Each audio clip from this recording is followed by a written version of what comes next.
Hello guys, it is that panda guy, and I'm here again with another video, and I kind of wanted to just talk about Island Raid today, and we're going to hop right into this because I really wanted to go over this, and I wanted to do it tonight because I don't want to give you guys, let's say, I don't want to, wait till I wake up and then have this whole ordeal happen where you guys only have a few hours to check my video out. I wanted to give you guys as much time as possible. I also want to mention that at the very bottom here where it says register again in 30 minutes, it does say before you register, because I had registered and I had unregistered our alliance, but it will say only top 8 alliances or whatever can participate. And I'm going to say real quick that I think only the top alliances in your region are able to register, and I don't think it's going to be in the same event, but I do think, like, I just wanted to mention that so you guys know that it's not like all your alliances battling it out. Pretty sure. Alright guys, so I'm gonna hop right into the rules here. Actually, no, I'm gonna go to the map first. This map actually really was unsatisfactory for me for multiple regions, for reasons. And I want to say first off, these little helipad things that you see right here, Alliance helipad. This is where your alliances are gonna be spawning in one of those just adjoining helipads, and you're going to be building forward from that. But this map looks really lackluster. It doesn't seem like there are any zones. It just seems like it's a free-for-all type event where everybody's able to just go anywhere they want, right? And it just feels lacking to me, right? I don't know. It just doesn't feel like I'd want. It just doesn't look ideal. Um, but yeah, I mean, all right, I'm just gonna go into the rules because actually I'll look at rewards in the rules. So top alliance gets 15 relics and then 8 of these legendary hero badges, the top tier ones. You get the boost, you get all this stuff, and it doesn't really seem very promising, especially if you're gonna be wasting like maybe a week of heals, a month of heals, everybody each, right? Like everybody's gonna be running through a ton of speed ups, a ton of resources. So the rewards aren't really promising, but I mean it could be worse, and I think that this is like a full compensation event troop wise. So I mean, it's not really going to be too bad when you really think about it. But I still don't think the rewards are nice, and individual rewards are actually so balls. Like these rewards are so balls. Like I don't. These are terrible.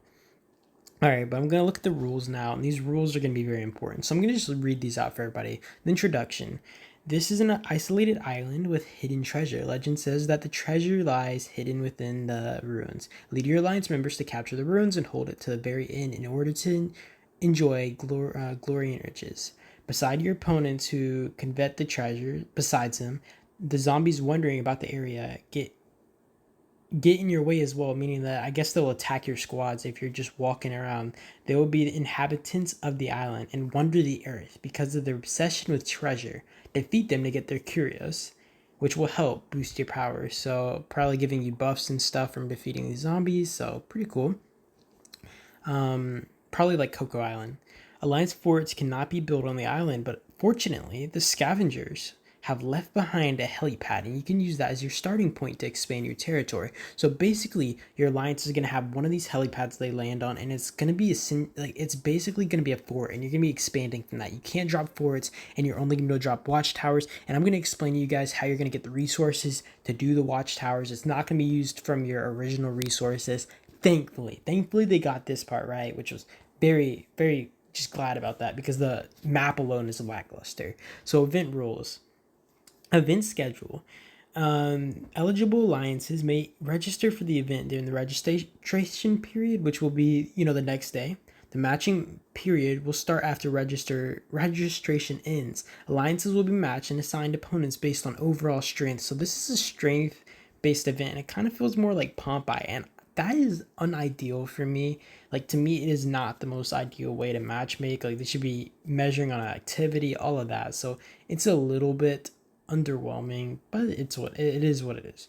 Number three, the battle period will start after matching ends. The alliances that are matched may enter the battlefield on the event interface. So basically, I'm assuming that is the second period where you see match, and after registration, maybe you sit there and you wait for a match to be made, or maybe you get an instant match. I'm not really sure how that works, but pretty interesting.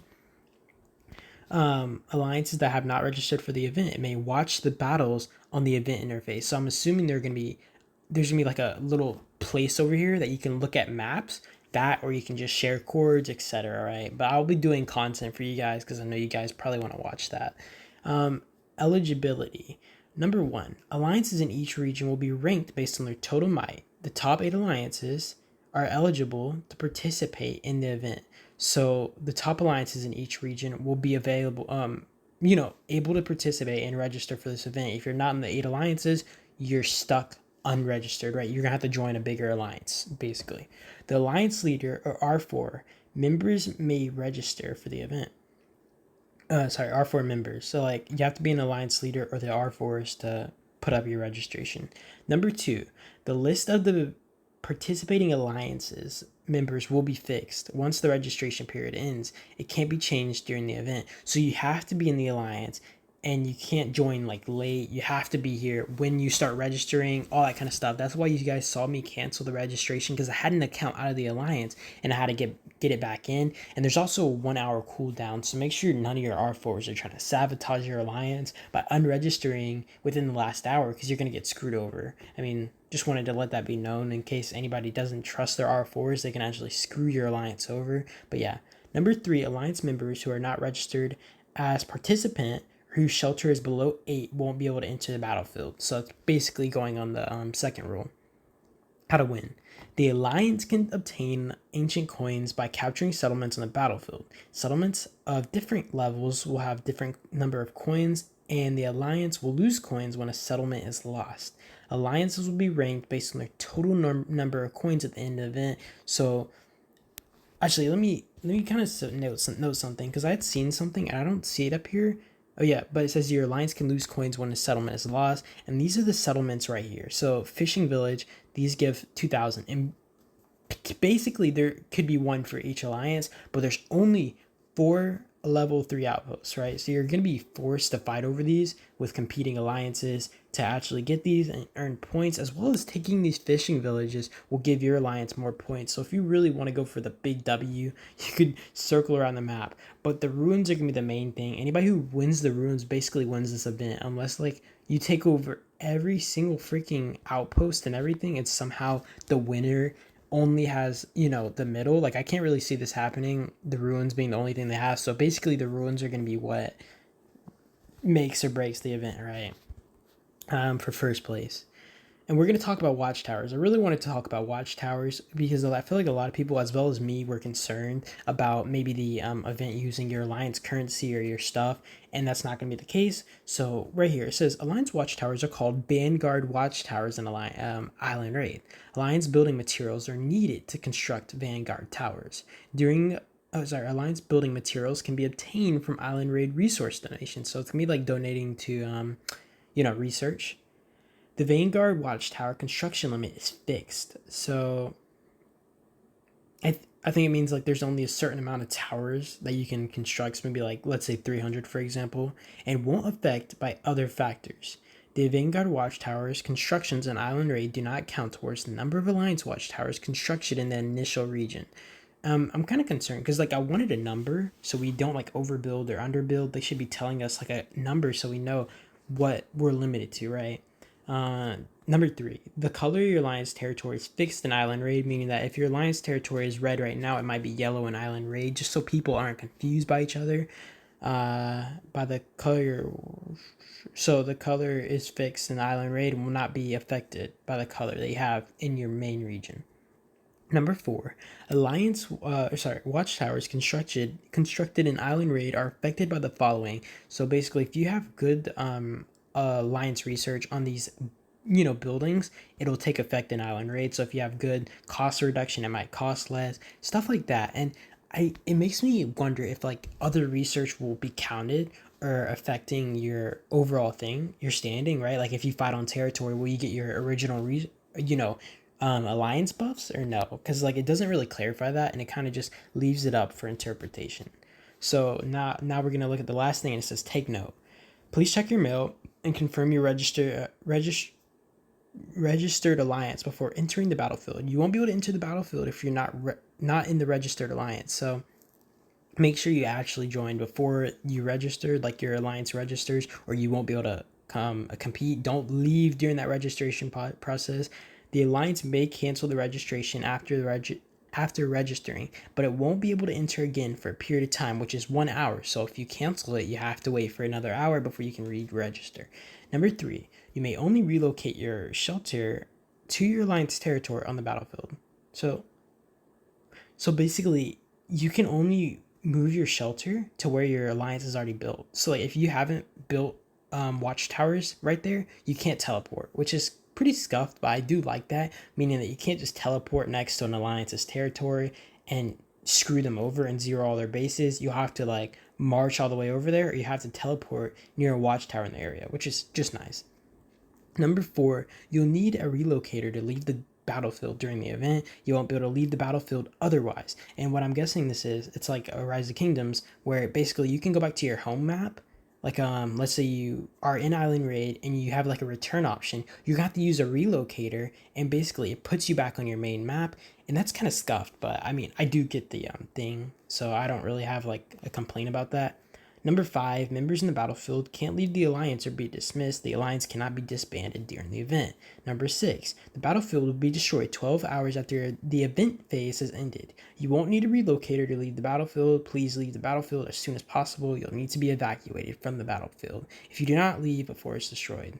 So I'm guessing they'll just throw you back in the map, and they just want you to move before, like after the event, like in those 12 hours, it shouldn't cost you a relocator, I'm guessing, and they want you to move back, probably to avoid like lag or crashing or something. I don't know, just make it easier on the devs themselves. So yeah.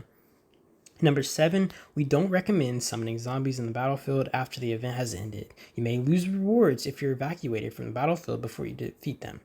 Number 8, back alley doctor requests. Killing zombies in both Island Raid and the initial region will increase your progress, but you may only summon zombies in one of the locations. So that means you can't go back to your main region, summon a zombie there, and go to the other, the Island Raid region, summon a zombie there, and try to kill them both. I don't know, maybe something like that.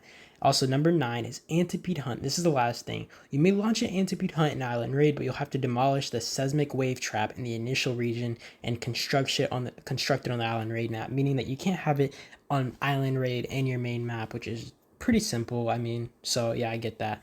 That's pretty cool. So kind of want to just cover the rules, talk about that, and just have you guys understand how everything's going to work. It's pretty interesting. I don't really like the map design, but I do get it, and I get kind of how it's going to run. And you guys, I guess, are just going to be building from the helipad. You're going to have to hope that you're placed by a sensible alliance, and you can probably work it out with them. But yeah, I mean, that's pretty interesting. You can probably screw over an alliance that you're near just by building and forcing their hand and forcing them to focus you guys. But I mean, you do have 4 days, so like it'd be pretty hard to really cuck an alliance completely, especially if there's like a zone type thing. I'm not really sure if there'll be a zone, but it's pretty interesting to see how this will go. Maybe we'll have some hours to just donate or something. I don't really know how that's going to work, but it's going to be interesting. And I am excited to record it for you guys. So I do hope you guys like this video. And if you do, maybe drop a like, maybe subscribe. And I do appreciate you guys for watching this far. You guys have a good day, and peace out.